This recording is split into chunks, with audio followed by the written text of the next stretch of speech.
కూడా భయపడాల్సిన అవసరము లేదు.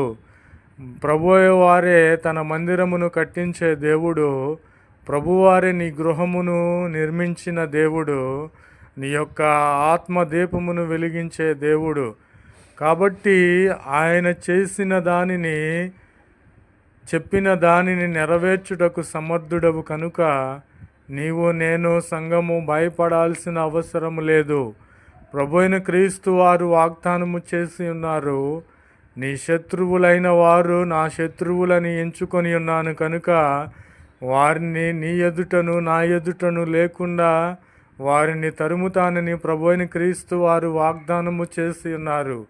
కాబట్టి నా మందిర నిర్మాణములో నీవు పాలు పంపులు పొందుచున్నావు కనుక నేను దానిని చేస్తానని నేను వాగ్దానము చేసి ఉన్నాను కనుక నేను దాని చేయుటకు సమర్థుడనని నీవు ఎరిగిన ఎడల నేను